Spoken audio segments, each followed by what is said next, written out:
In implementing information security, the very basics of what everybody has implemented, the idea is to establish security controls to ensure that our information does not are not affected by risk through unauthorized access, unauthorized disclosure, disruption, unauthorized notifications, or probably loss and destruction.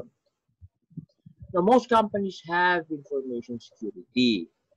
It's a basic requirement of most organizations anyway. Um, for example, if your organization does depend on technology, definitely you have an antivirus software.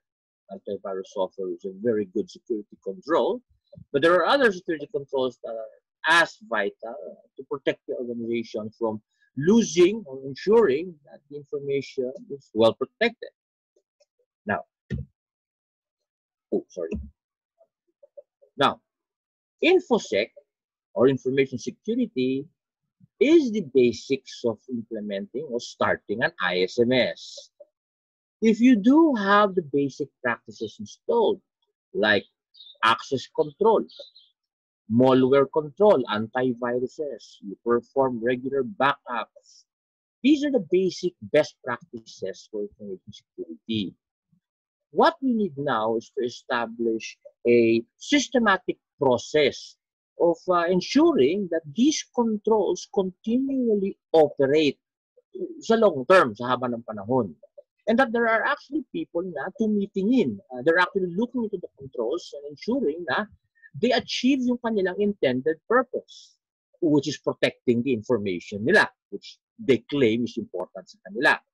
So, hence, where comes yung term na information security management system, which by definition is a systematic process of ensuring that we establish an information security to protect the organization's information and information-related assets, to minimize it from risks and to ensure continuity of the business.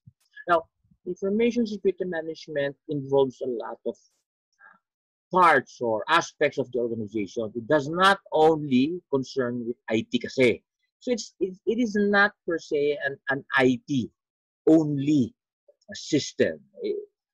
An ISMS is holistic. It's enterprise-wide. If you intend to put up an ISMS, eventually you will be protecting the entire organization kasi.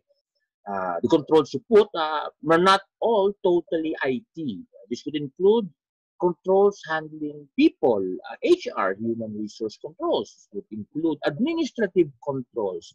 It will also include controls to protect you from physical risk.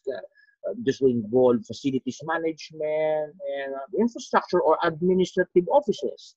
So controls will span the entire operation of the organization. And that is what a true ISMS embodies. Now, for better understanding, an ISMS, if implemented, is a collection of best practices. Best practices to assure that we protect ourselves from risk. Now, most organizations do understand the basics of security controls, but tend to forget on how to govern or manage these controls. If you are lost or confused about how to implement an information security management system, then it is best to grab a copy of an ISO.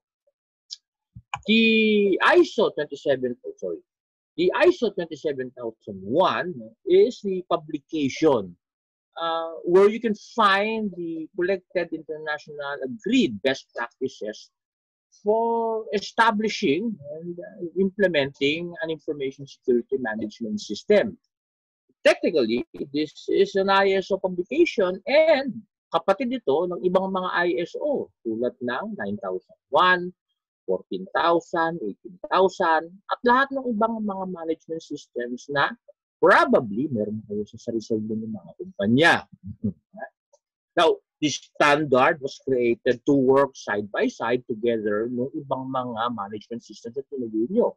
So if you do have a quality management system, information security management system should help support your quality management system in terms of protecting information used within the quality management system. So, 7001 does contain the specifications and requirements of putting up an ISMS.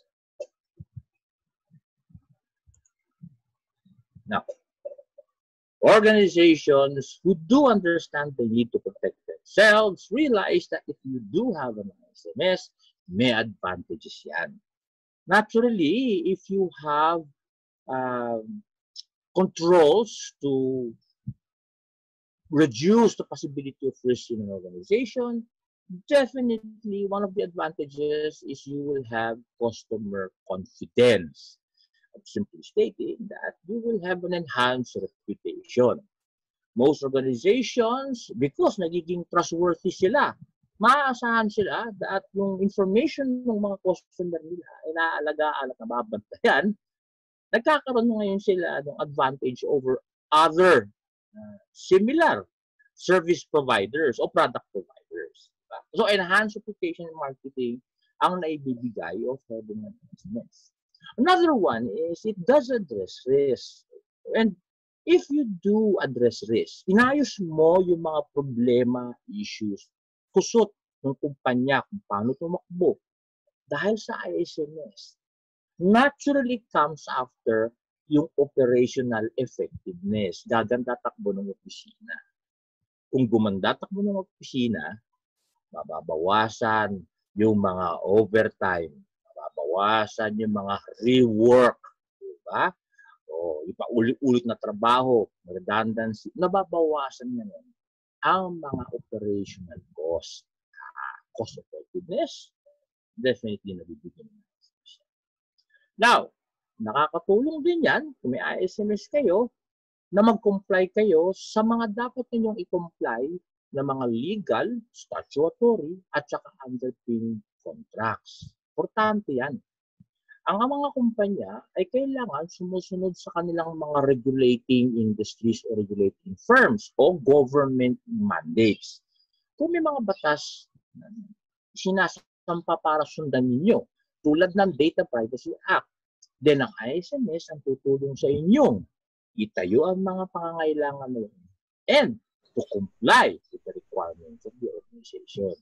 Ted? Yes, yes.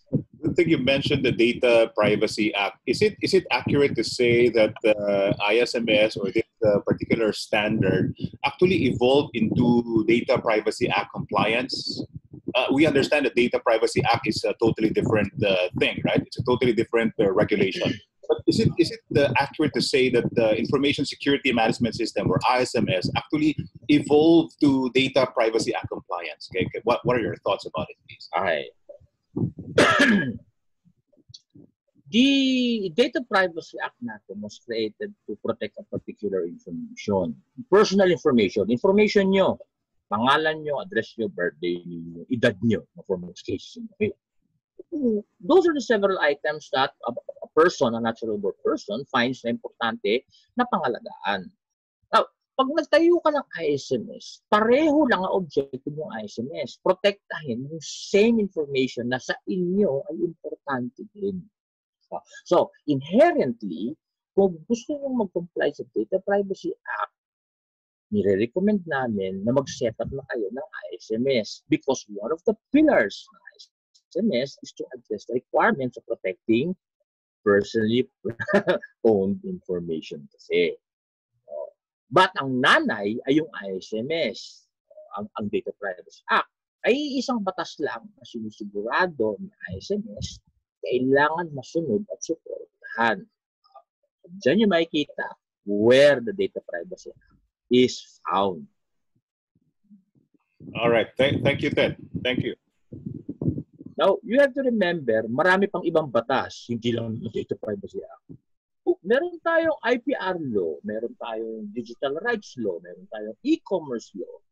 Ay, pare-pareho lang lahat ng batas na yan. May kanya-kanyang weight yan pag violate natin. Ang trabaho ng Information Security Management System mo is i-enforce, tulungan i-enforce, no, at sundan yung mga batas na yun. Now, iba-ibang industriya, may mga dagdag yan na mga regulasyon. Eh, kanya-kanya na yan. That's why we need to understand ano yung mga regulations, batas na applicable to our organization para makatulong si ISMS. Paano i-comply yun? In the end, if you do have an ISMS, the organization will be resilient enough na walang masamang mangyayari sa kanila o walang masamang mangyayari sa kanilang information. Ergo, the organization has peace of mind for the stakeholders, directors, clients, and all employees working in this organization. Now, pagtayo ng ISMS. Sabi ng iba, mahirap magtayo ng ISMS. To be honest about it, it does need work and commitment. It does need a lot of support. But we recommend 8 steps to get you fully implementing your ISMS all the way, including passing the certification program for ISO 27001. The steps you see before you are project initiation, definition, risk assessment, risk management, training and awareness, preparing for the audit, the actual audit, and promise continually improving the system. To start off, when you implement an ISMS, most organizations will treat it as a project. You cannot say, tara, mag-ISMS tayo, utos mo sa isang tao, and then hindi mo na alam kung anong nangyayari. Walang direksyon, walang deadline, walang plano kung hanggang saan ninyo gagawin yan. Okay? Project initiation is where you address all the preparations needed to get your ISMS initially established. We need a few things when we start that project. That would be senior management's commitment and the team you assign to actually do the legwork of putting up the ISMS. Senior management commitment is important because sila ang magbibigay ng mga resources, sila magbibigay ng suporta, sila ang magde-decide, magbibigay ng direksyon, mag-authorize ng lahat ng pangangailangan ng ISMS. As a matter of fact, senior management, the highest level, the executive office, owns the highest policy that you can find, information security policy. The project team now is where you find the members of the information security management team. Initially, they're a project team, but at the end of your implementation, you become the owners of the system. What we need is to put up an information security management team. A team headed by a champion, like what all ISO says. May leader yan. Ang ISMS ay magkakaroon ng information security officer. Officer, management representative, CIO, whatever you call it, basta siya ang hepe at ulo ng information security management system. Hindi to one-man army, hindi niya kaya mag-isa to. Kailangan niya ng mga tao. Maraming controls na kailangan bantayan, from technical to non-technical. And like I mentioned earlier, holistic yan. It involves everybody's commitment. The teams will be taken from the entire organization and will help support the successful implementation of the programs sinet out ni ISMS to protect the organization. Now, once we have prepared and initiated our project for implementing ISMS, we need to know where, who, what will be included in the implementation. I mentioned earlier, best practice sa ISMS should be holistic. But also remember that in ISO certification, you are given the option na mamili ng target scope. Okay? Pwedeng si IT lang ang magpa-ISO 27000. Pwede yun. Pwedeng kalahati ng kumpanya. Pwedeng head office lang. Pwedeng head office at saka 3 regional office. Whatever is your decision, ISMS definition is where you find the scoping documents declaring kung anong coverage sa implementation yun, information security. Kung anong dineclare mo sa dokumentong yan, kasama yan sa implementation ng ISMS. Kung anong nilabas mo dyan, hindi yan kasama sa trabaho ng ISMS team. Meaning, pag dumating ang certification auditor, kung ano lang ang dineclare mo sa loob ng iyong definition, yun lang ang chichikin ng auditor. Which means, if pumasa ka, the certificate will only hold the title of whatever's in the scope. So, if you only have the head office certified, sa certificate nyo, head office lang ang nakalagay sa certificate. If you say head office and all 300 branches, de lahat ng 300 branches, kasama sa certificate. Choose wisely on how you select your scope. Consider the goals, objective of having an ISMS, the scopes, limits, boundaries, interfaces, dependencies, what are included, what are excluded, and the business justifications, and consider what your products and services and your processes are. This must be declared in the ISMS definition.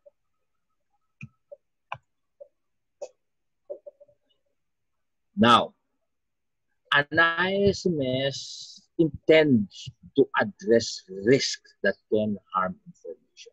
Correct. This is the basic definition for information security. But before you install or implement information security controls, the first thing to do is perform risk assessment. Most organizations don't even know how to perform a risk assessment. If you're lucky, your organization has an ERM department. But given that, not all ERM support the requirements of an ISMS. What you need to do is establish an agreed framework of how to perform risk analysis and risk assessments in your organization. Because before we develop the controls na kailangan natin to protect us, we need to know kung sino ang kalaban. The risk. The risk assessment will give you an opportunity to realize ano-ano ang mga risk na nasa inyong kumpanya na maaari kayong saktan. Mabibigyan kayo ng opportunity malaman kung gaano kadalasan na yan sa inyo. At saka mabibigyan kayo ng pagkakataon to make a decision on what, how to manage yung risk na yan. Risk assessment or risk is the genesis of your information security control. May pinagbabasihan yung control mo na yan. Ano ang kalaban yan? In risk assessment, the end result of your risk assessment report gives you a picture of your risk landscape. Like I mentioned earlier, mabigyan kayo ng pagkakataon to decide what to do about it. There are 4 options when addressing or mitigating risk sa ISMS nyo. Specifically sa ISO 27001. You are given the option to reduce the risk, accept the risk, avoid the risk, or transfer the risk. Sa madaling salita, you can decide whether yung risk na nakita mo ay babawasan yung sakit o yung sama o yung dalas na maaaring mangyari sa inyo. Or, you can simply agree na pag tayo ay tinamaan, masaktan na tayo. Para bang kung tayo masusunugan, masunugan na tayo. Accept yun. Maaring avoid. Kung nakita mo nang diyan ka maglalagay ng mga gamit, diyan pwedeng nakawin yan, huwag mo diyan ilagay. Avoid yun. And we have the basic transfer. Kaya ka nga may insurance company. Sila mananagot ng risk. Pinasa mo yung accountability ng risk sa iba. The decision must be made by the ISMS team and presented to senior management for approval. Wherever ang naging approval ng yung senior management, becomes the end resulting control later on na i-roll out ng ISMS team nyo.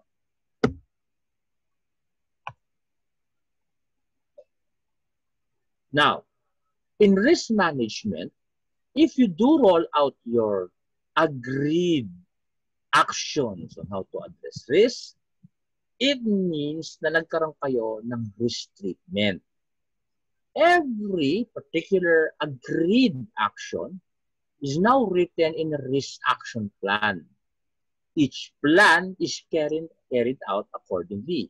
Plans could contain like, kailangan meron tayong firewall para hindi tayo ma-hack. So therefore, ang plano is bumili ng firewall, mag-install ng firewall. Ayan. Or, maaaring ang plano is, pintuan natin sa harap, walang gwardya, kahit sino makakapasok. So ang action natin, to reduce risk, lagyan natin ng gwardya, checkin niya yung mga gamit, titignan niya kung may dalang masama yung mga tao, at titignan niya kung may mahusay na ID yung papasok. Yan ang mga controls. Once you establish all of this risk action coming from the risk treatment, at ni-roll out mo lahat yan, the one thing na importante sa ISMS is ipaalam niyo sa lahat ng tao ano ang kanilang role and responsibility to support the security controls na sinalang mo. Masama kasi yung magsasabi ka ng policy tayo na bawal ang USB. Pero hindi mo naman pinaalam sa mga tao ninyo na bawal gumamit na USB. Okay? Training and awareness is entirely about that. The awareness campaign was intended to educate every single entity within your organization matuto about the agreed controls, about the agreed policies, about the implemented security controls sa inyong kumpanya. The campaign continuously tries to convince people to better themselves in order to help support the controls to make it effective. Training improves the competency of the people in understanding better the security controls. It also helps the ISMS team become more competent in performing yung trabaho nila as members of the management system. So, kung meron kang incident management team as part of your ISMS at hindi sila marunong mag-manage ng incident, bigyan mo ng training para matutong mag-handle ng incident o malaman nila ang tamang proseso ng incident management. So, training and awareness is important sa mundo ng ISMS. So, matter of fact, kung kayo ay magpapacertify, the training and awareness is required to be performed every year. Hence, the refresher's course for the awareness every year.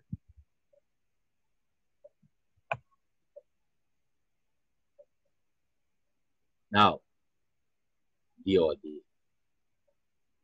If you do take an ISO 27001 and you do want to comply with it, all the actions you did earlier must be mapped out on the requirements for 27001. To be honest, there is 114 security controls that the standard is recommending.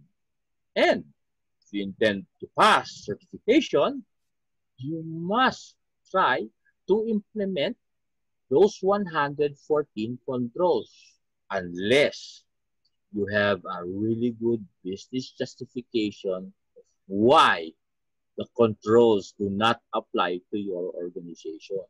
True enough, iba-iba naman ang industriya, iba-iba naman ang produkto. Hindi naman lahat ng controls bagay sa inyo. Although hindi malaking porsyento yun. Minsan 2-3 lang. Which means majority talaga dyan, mag-a-apply sa inyo. The 114 controls are divided actually in 14 domains. Now, may understanding tayo. The 14 domains represent areas from and involve areas such as HR controls, controls for people. These are security controls for hiring and termination. We have administrative and physical controls, controls which address protecting the physical attribute of the office and all physical equipment within the organization. We have controls for IT specifically, lalo na sa applications development. We have controls for the software development life cycle and the programmer's team. We have controls for communication. Kung gumagamit kayo ng Facebook, gumagamit kayo ng email, di ba? Kasama lahat yan sa loob ng domain yan. We have controls for incident management because ISMS needs to have a team who is ready to address kapag tinamaan kayo ng risk. We also have a domain for business continuity because if ever in the event tinamaan tayo ng disaster, lalaban at lalaban ang kumpanya para hindi siya masaktan.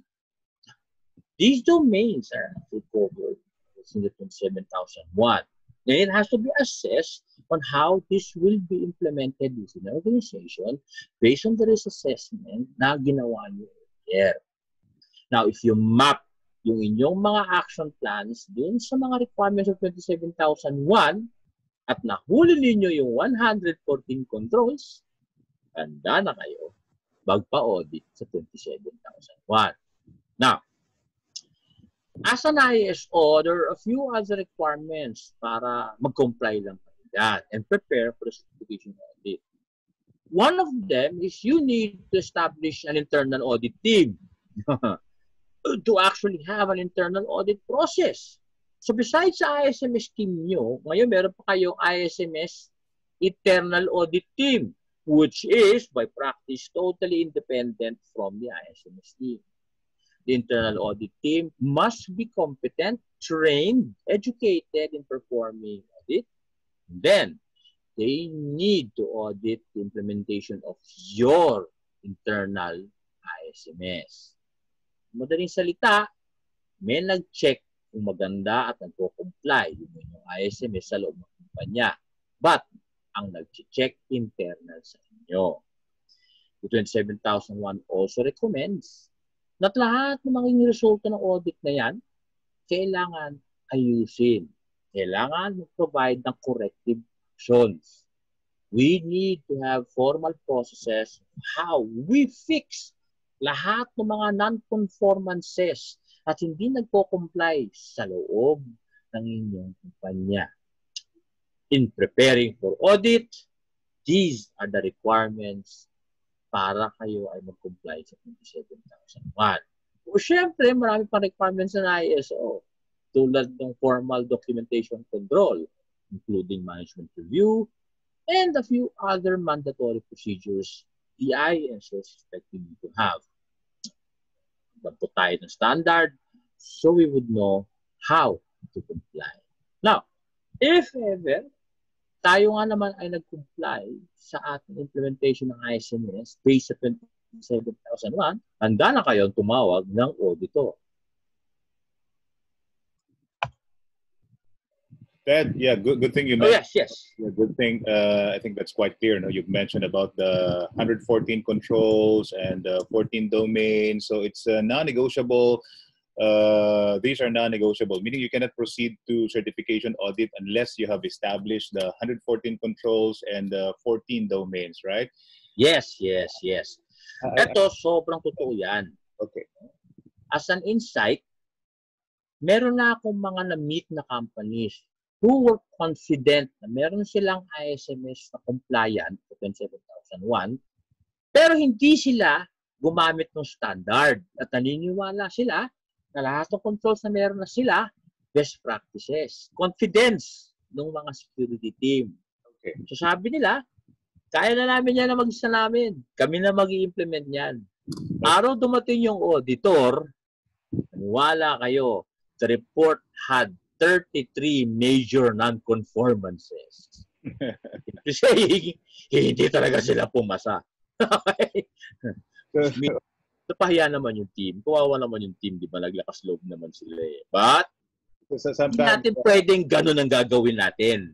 We have to do this professionally. Di ba? Huwag basta-basta. It's good na, maging confident, but sometimes delikado din kung that confidence is kind of misplaced. Anyway, Going back to the domains, so for example, at the moment, there are a lot of service providers right now for cloud storage or cloud system. It's out in the market. There's so many companies, and of course, our clients representing their companies. That's where they store, I think, most of their information or data in the cloud. So where does this fall under the 14 domains, Ted? And maybe you can give some probably tips or advice on how do we ensure that these are controlled or how do we make sure that this is secure? Yung cloud na yan, lately lang naman yan pumasok. It is a third-party provided service. Under ISO 27001, that goes under the communication domain, especially the publicly available communication area. Kasama niya ang mga controls for tulad ng Wi-Fi, voice over IP, VPN, and all the other stuff, including yung Facebook. Okay? Now, yung cloud computing o yung cloud service na yan, third party yan. The challenge here is hindi sa inyo yan. The requirement ngayon is kung third party yan, i-validate niyo yung security controls ng third party provider niyo. They need to prove sa iyo na sumasang-ayon sila sa requirement niyo kung paano niyo gusto protektahin ang kumpanya niyo using their service.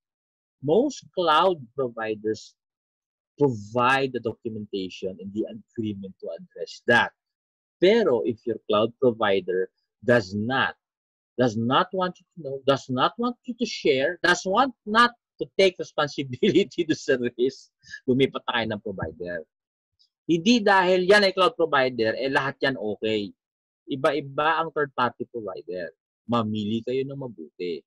Only the ones na makakapag-fit sa expectation ninyo based on how you see risk and the requirements of the business ang kailangan ninyo kunin. So, hindi pare-pareho yan. Thank you, Ted. Okay. Now, like I mentioned, 114 controls actually cover everything. All expanse of whatever you have sa organization ninyo. Pati nga paggamit ng inyong mga sasakyan, naka-cover pa nga yun. Now, once you mapped out all your controls and you have passed through the preparation stage, wherein you perform internal audits, management review, control all your documentation records, diba? Do the monitoring, do the regular review, perform the regular awareness, provide all the trainings. So, merong annual training calendar dapat yan. After you have complied that requirement, ngayon, may level ka na of confidence to call the certification auditor. Maraming auditor dyan sa labas. We will not tell you sino. Pwede kayo mamili na gusto nyo. Kasi pare-pareho lang yan pagka mag-audit. Walang, ay, si ganito mas madaling mag-audit. Eto, mahirap. Walang ganun. Pare-pareho yan. Strictly speaking, hindi nila pwede baliin yan because lisensya naman nila ang sasabi.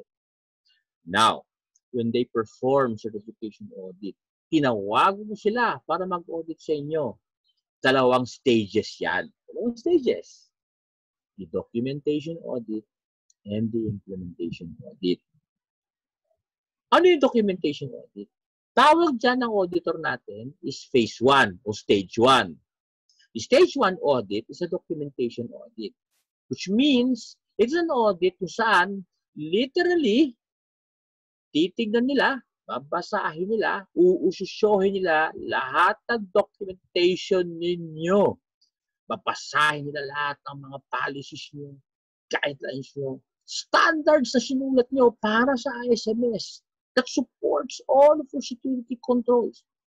Susundan nila yung mga proseso na sinulat ninyo. Work instruction. Yung work instruction nga ng security guard, babasahin nila yun. Hindi kayo exempted doon. Hihingi kasi security control ng security guard. It must have documentation. Babasahin nila yung mga agreements, contracts, NDA. Tandaan mo yung cloud computing na yan. Walang papeles yan. Malabong kausap yan. Magiging finding yan. So, I never said this is true paper. It could be soft copy or hard copy.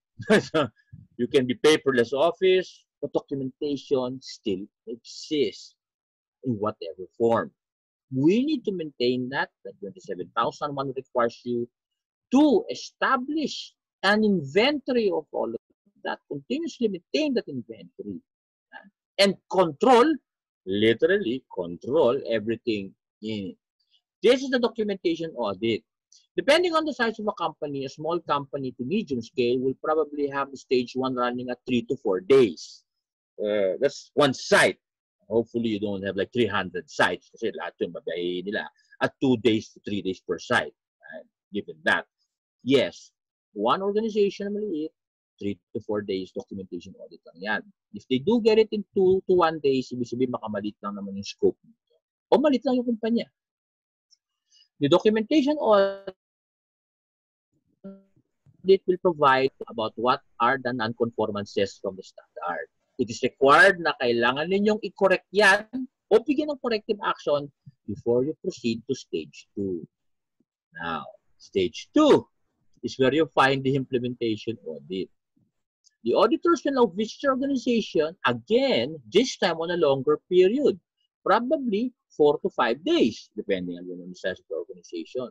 The objective, they want to see the implementation of all the documentation they read before. They will do physical checks, oculars, walkthrough, and sampling of all the security process and policies that you actually did implement and roll out. Again, at the end of the stage 2, they will have an audit report telling you items that are non-conforming to the standard. We hope it is a short list. But in the end, whatever comes out doesn't mean you automatically fail.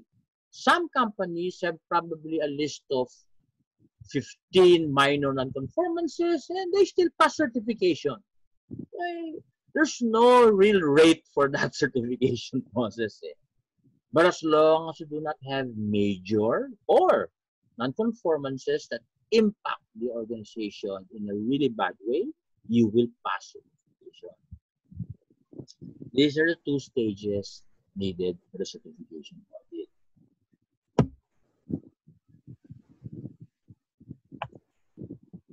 Now,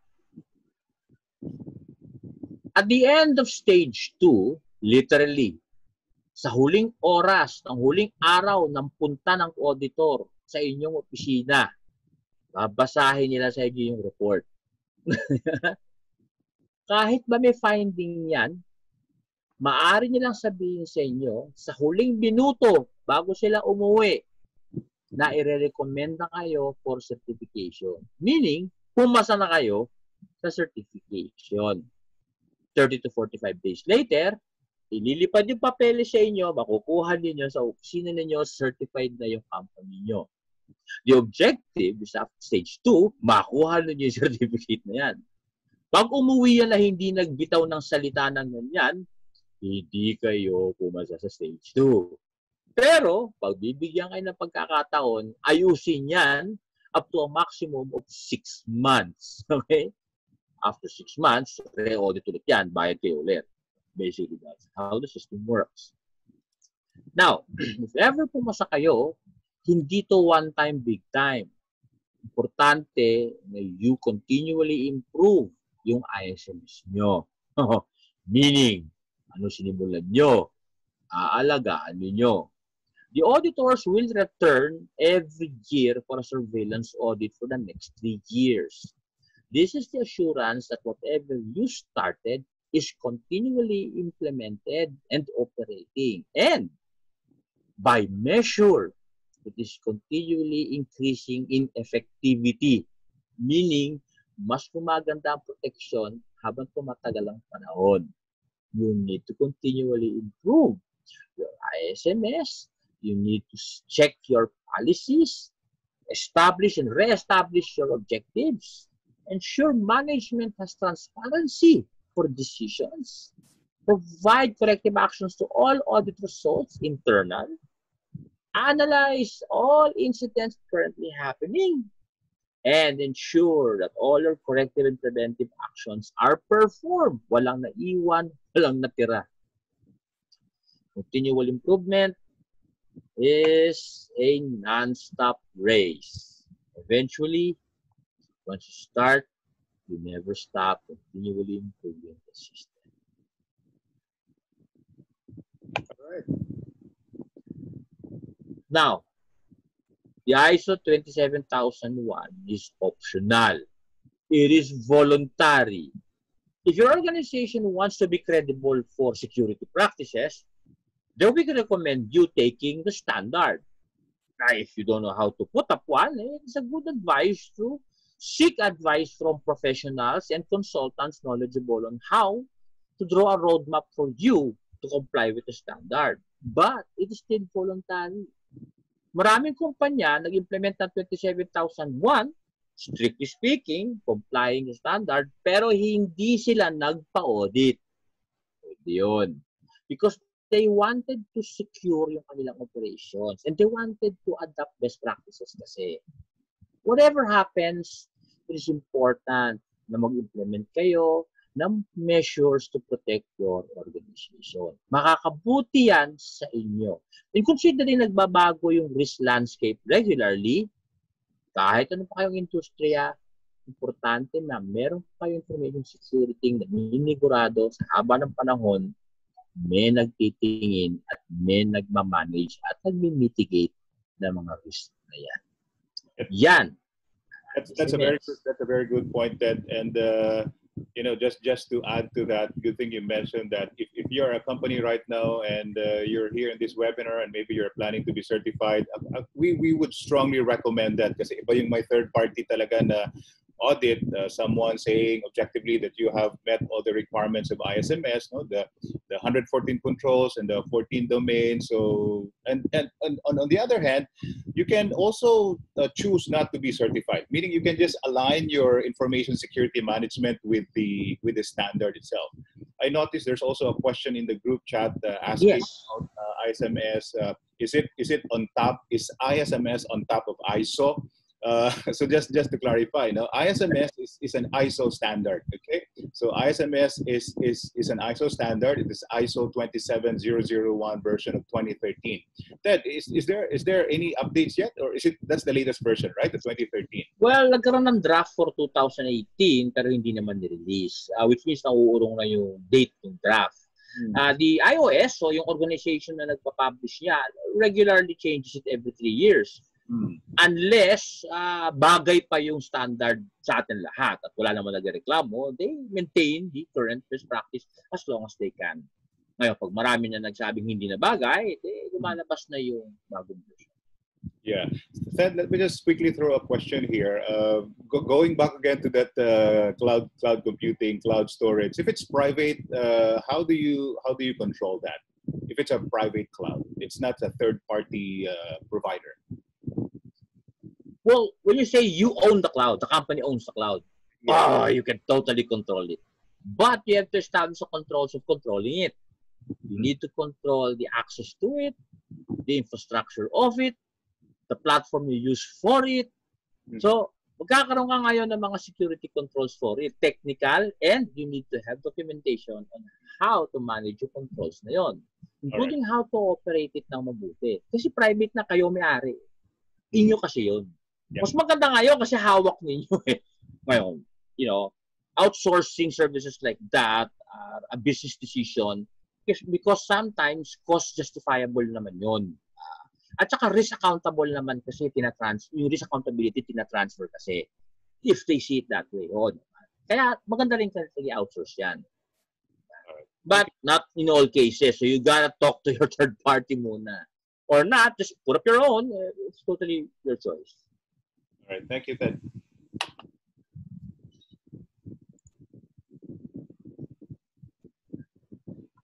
So, actually, do you have any questions? Nasa dulo na tayo. All right. I'm scanning the chat group right now. There's a quick question here, Ted, in documentation. So they're asking, can you give us an example? What should be included in the documentation of ISMS? Magandang tanong niya. Marami nagtatanong niya. For starters, ang ISMS would contain definitely policies and sub-policies. The policies and sub-policies support syempre yung mga rule sets o yung mga do's and don'ts para sa kumpanya with regards to addressing risk of the company. So, policies tulad ng bring your own device policy, o, di ba? O yung bawal na USB. So, okay, doon talaga napupunta yun. Sinusulat talaga yan. Other documentations are related to standards, guidelines, or implementing procedures. Procedures tulad ng how to perform change management, no? Because change management is a requirement of the standard. Or the process of how to perform capacity management. So may mga proseso kasi yan. Kailangan documented yan. Kailangan establish din yan. Now, these are the documents ng ISMS, including yung operating procedures ng kumpanya. Because if yung operating procedures ng kumpanya ginagamit para tumakbo ang kumpanya, information yon on paper. Trabaho ng information security is malaman po ano yung mga yan, ilista at protektahan. At siguradong hindi mabago sa wala sa usapan.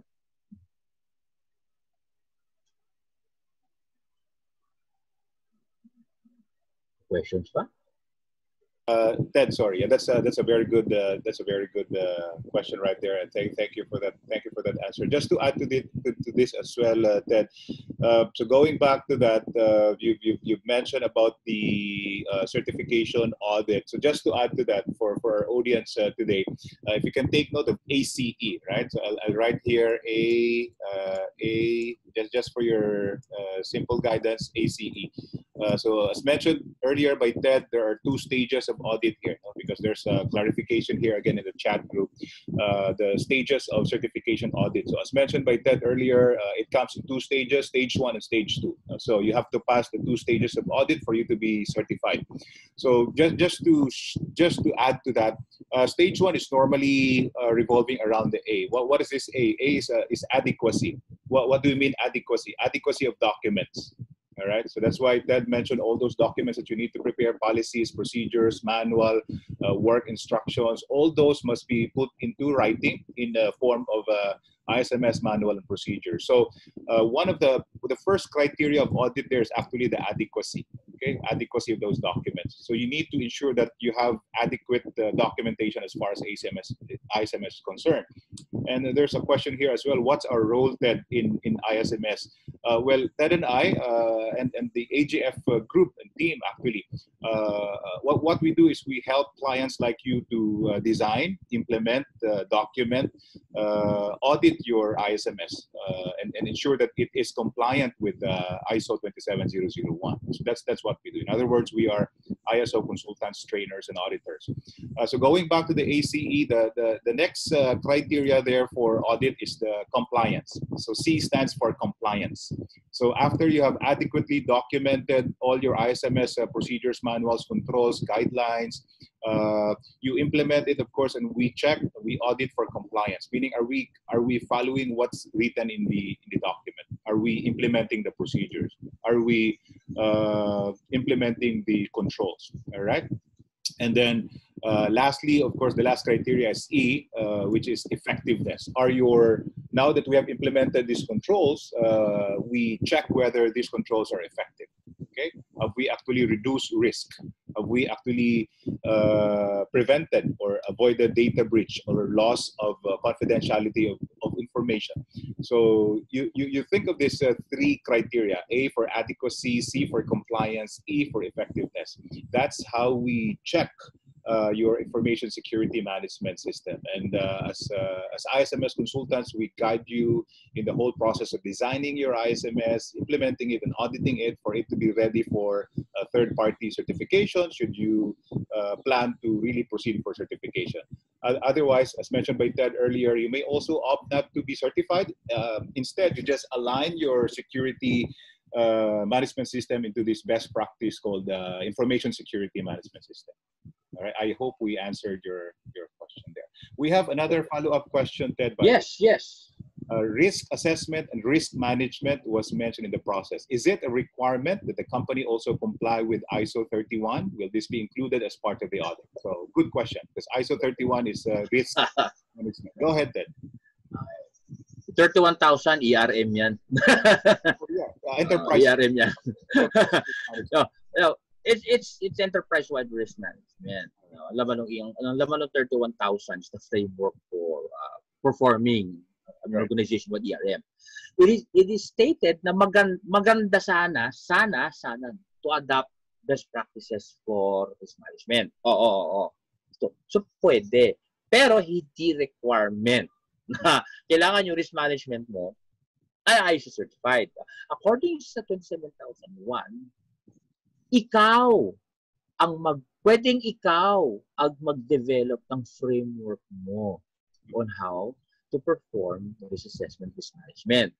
Ngayon, if you could not establish your own framework, sinasabi ng standard, then you feel free to adopt common ones available.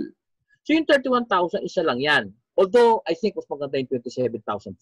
Kasi 27,005 yung parang 27,001. Para lang malinaw. Di ba? No, mas maganda yun actually. Or you can adopt any other risk management methodologies. Tulad ng Octave, Cobra, o na. Marami naman yan actually. So, pwede ka mag-adapt ng iba. Ngayon, pag dumating yung auditor, nakita niya yung in-adapt mong framework, ginagamit mo, as long as papakita mong naintindihan mong gamitin yan, lalo na tama yung report, may i-defend mo, papasa ka doon. Huwag kang gagamit ng framework na hindi mo naintindihan because babagsak ka sa competency naman. Magiging problema naman yun. The other way around. All right. Thank you, Ted. Yeah, so again, Ms. Mary Grace Postor, thank you for the question. Again, ISO 31 is not necessarily a requirement in certification for ISO 27001.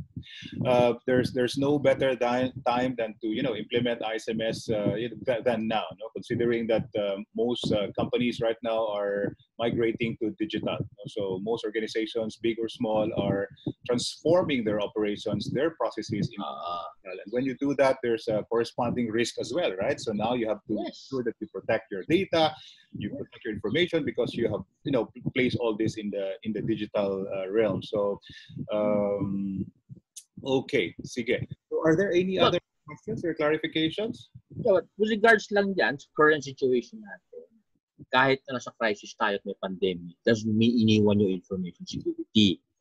Doesn't mean just because remote working or work at home ang mga tao na hindi applicable yun.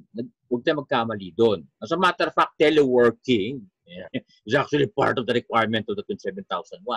This is a good time to formulate, to establish programs, establish controls for teleworking activities. It's a perfect time. And how you work it now securely is actually good for a basis of starting compliance with the requirement of the standard. That is some of the domains mako-cover nun. So which means it's still applicable right now. You can start now with what you have and how you currently operate. Then later on, pag back to normal ka, meron ka lang ginawa for just in case of future, mag-telework kayo ulit, di ba? And then you add the missing one based on how you operate for current new back to normal state. Yeah, very well said. I remember yesterday we had a video conference with some of the heads of offices, and I asked them this question. By the way, it's most of these were attended by head of offices. So I asked them this question: which in your or who in your organization led the digital transformation? A, CEO; B, CTO; C, COVID-19. They all said, yeah, COVID-19. COVID. Everybody is migrating their processes into the digital platform. And once we do that, we all know that the next issue here is how do we protect this information. We have another question here, Ted. Meron po bang IT lang na ISO which could cover all? I'm not quite sure if I understand that question. Meron po bang IT lang na ISO which could cover all? I think he's asking about different... Sige, ganito yan. Kung IT lang alone, oo, pwede yung ISO 27001 sa kanya. Pwede kasi IT naman siya anyway, doon yung information. Lalo kung heart ng operations yun. O pwedeng yung ISO 27001 sa kanya. If it's security, if it's security. Now, kung if you are talking of other ISO na bagay sa IT, meron pang iba. Kaya nga papasok yung ISO 20000, yung IT Service Management, di ba? Yan naman ay ISO para sa best practice na kung paano mag-operate ang IT efficiently in providing services. Diba? Ganun lang naman yun. So there are other standards. Okay. Other IT sa ibang organization actually adopted the 9001. But for starters, they wanted to take easier to adapt ISO to see how it works sa kanila. QMS too, the quality management, will work pa rin sa kanila. It's still the same anyway. So, marami pang ibang ISO. Yep. Okay. Yeah. So that is correct. No, there are about how many 20,000 standards, by the way, to start with. Madami yan. There are 20,000 ISO standards, and there are several IT standards, by the way. So some of those were mentioned by Ted. And speaking of standards, time check, Ted, it's 10:02. So Yes. as always, we overshot our timeline. Baka may questions pa kasi. If may questions, okay lang. So we have very I think there's another question. very good questions here. So speaking of standards, different standards, next Thursday, let me take this opportunity to invite all of you, those who are in the audience right now. You may want to also attend. I think that's Thursday, Mike, if I'm not mistaken. We have this management representative skills development. So if you happen to be the management rep of your ISO standard, whether it's ISO 9001, ISMS, or other standards, that webinar is for you and it's for free. So we hope to see you there. And Ted, I think there's a question. There's a question. Is there? It popped out. What ISO certification is best for a BPO? Oh yeah. Okay. Go ahead. Okay. Sa haba ng ginagawa ko to, tatlo ang importante. Although sometimes apat. Meron silang 27,001. Sigurado yan. Clients abroad require it. Sigurado yan. The other one is 22,301. Business continuity. Yun ang problema eh. Ikaw outsource, ikaw ang mawawala sa crisis. Ayaw ng mga taga-abroad doon. So yung pangalawa. Yung pangatlo is actually IT service management, 20,000. Because most BPO is IT-centric naman. And they need to address a lot of mga issues how to operate technology. So, at best, tatlo talaga yan. Yung pang-apat na kuminsan kinukuha nila, yun yung 9,001. QMS. And like I mentioned, kinukuha nila yan for a startup ISO. Kasi mas madaling i-implement yun. Kasi naman sa tatlo anyway. After nun, any other ISO will come depending nilang sa requirement ng clients ninyo. Remember, masusunod yung business, kung anong hinihingi ng customer ninyo, yun ang i-address natin. Yep. So for BPO, you may want to start with the foundation standard, which is the QMS, no? Quality Management System. That's ISO 9001. There are a lot of other standards. If you've heard of COPC, the Contact Operation Performance Center, so these also are really good best practices for BPOs. But yeah, Ted and I would strongly recommend that you start with QMS. It's a very good foundation. And yeah, feel free to join us next Thursday because we're also going to talk about QMS and how can you implement QMS as a QMR. QMR, of course, is a quality management representative. No? So, Ted, I'm afraid we have to that's all the time we have, right? Yes. So let me check. Do we still have additional question? I think that's it, Ted. So, and there are still people actually trying to log in. Really? Sayang naman. Kumuha ka na lang ng part 2. Come up with the second part. So for all those who took their time and joined this webinar, thank you very much. And please keep in touch with Mike and Leanne. They're part of our team, so they can invite you to our next succeeding webinars. And please kindly take the time as well to quickly just fill up an exit feedback or survey form so that we can also know what your thoughts are about this webinar. And we will also issue certificates of attendance for this webinar, by the way. So all you need to do is just fill up the exit survey form. You coordinate with Mike and Leanne. They are here in this group. And so we can also send to you your certificate of attendance for this webinar. So with that, thank you so much. And we hope to be working with you. Should there be an opportunity, let us know. it would be our pleasure to support you in your ISMS design and implementation.